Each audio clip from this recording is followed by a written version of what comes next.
Hello बच्चों, कैसे हैं आप लोग?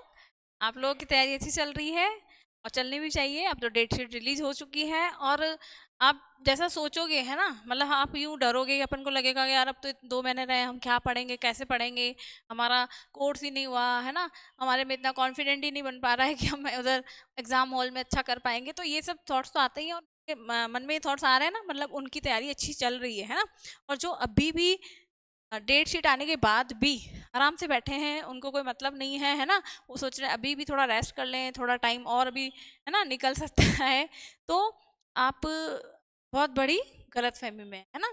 अब इतना टाइम नहीं रहा आपके पास, आप अपनी अच्छी तैयारी की करिए और आपका फोकस जो है आपका एग्ज़ाम, और उसके अलावा और आपके दिमाग में कुछ भी नहीं आना चाहिए। आप अपने एग्ज़ाम को अपना टारगेट सोचो कि हमें 95% स्कोर करना है, वो अलार्म आपके माइंड में बार बार बजना चाहिए, है ना। कहीं भी आप टाइम वेस्ट करो तो आपके माइंड में आपका ये रहना चाहिए कि अरे मेरा तो एग्ज़ाम मतलब मुझे लाने ही है 95%, है ना। ज़्यादा आ जाते तो अच्छी बात है, एटलीस्ट इतना तो आप अपना टारगेट रखोगे। और जिन बच्चों में है ना, मतलब बुक्स को लेके कि हमारा हम पहले किससे करें क्या करें, तो मैंने आपको बताया था सबसे पहले आप एनसीईआरटी को करो, ठीक है।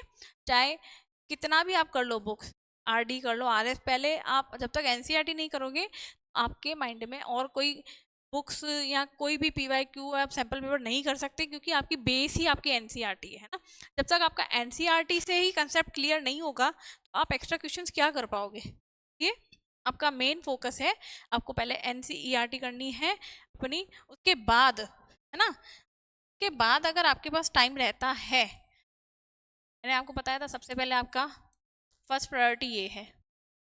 इसके बाद टाइम रहता है तो आपको क्या करना है, पीवाईक्यू करने हैं सबसे पहले, है ना। इसके बाद पीवाईक्यू करने हैं, पीवाईक्यू करने के बाद आपको करने हैं, क्या करने हैं आपको, सैंपल पेपर, सैंपल पेपर्स करने हैं। और सैंपल पेपर भी हो जाते हैं अगर आपके पास अभी भी टाइम है। फिर आपको क्या करना है, फिर आपको करने हैं रेफरेंस, रेफरेंस बुक्स, ठीक है। रेफरेंस बुक कौन कौन सी करनी है, एक ही करनी है, ऐसा नहीं है 10 बुकें ले आए और 10 को ही कर रहे हैं हम, ठीक है। आया नहीं है। रेफरेंस बुक आपको एक ही टारगेट लेके चलना है कि मुझे या तो एग्जाम्पलर से करना है या आरडी से करना है या आरएस से करना है, ठीक है, वो आपके ऊपर है। और उसी बुक को आप चाहे 4 बार कर लो, है ना, 4 अलग अलग बुक करने से अच्छा है आप एक ही बुक को 4 बार करोगे। कंसेप्ट वही है, क्वेश्चंस वही है, बस आपकी प्रैक्टिस अच्छी करनी होनी चाहिए, इसके लिए आप कर रहे हो।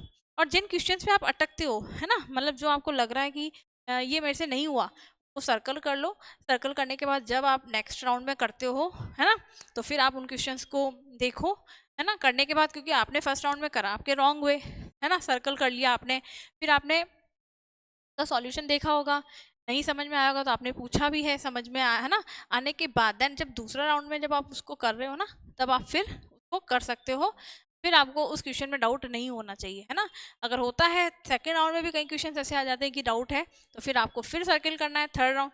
लेकिन अब ये जो सेकेंड थर्ड राउंड वाला जो है ना सिस्टम, ये तो अब जिनका पहले किया हुआ है ना, वही उनके पास ही इतना टाइम है। अब 2 मंथ में आप एनसीईआरटी भी कर लोगे, पीवाईक्यू भी कर लोगे, सैंपल पेपर भी कर लोगे और रेफरेंस भी कर लोगे, कांट पॉसिबल, है ना, ये पॉसिबल नहीं है। तो जिनका किया हुआ है रेफरेंस, तो आप, इसलिए मैंने सबसे एंड में ही बताया है। आप अगर नहीं है, जिन बच्चों ने, कई बच्चे ऐसे भी हैं जो लास्ट मोमेंट में ही पढ़ते हैं सिर्फ, तो सबसे पहले आपको एनसीईआरटी करनी है। एनसीईआरटी करने के बाद आपको सैंपल पेपर, है ना, पहले तो पीवाईक्यू फिर सैंपल पेपर और फिर आपको रेफरेंस। ये नहीं है, जिन बच्चों ने पहले नहीं करी हुई है तो अभी करना भी मत, आप तो इतना भी कर लोगे ना, ये दो भी तो ठीक है। एनसीईआरटी कर लो, पीवाईक्यू कर लो और सैंपल पेपर कर लो, ठीक है, बहुत है।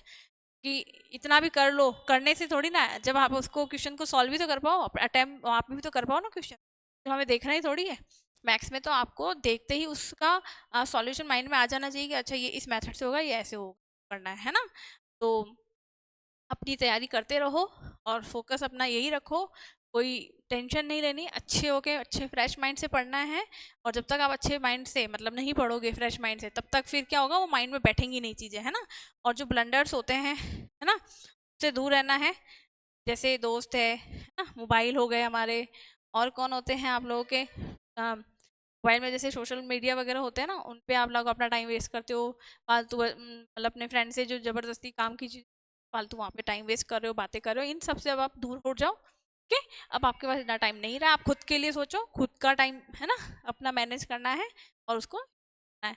तो मुझे यही बताना था आपको कि मतलब आप नेगेटिव नहीं होना है ना।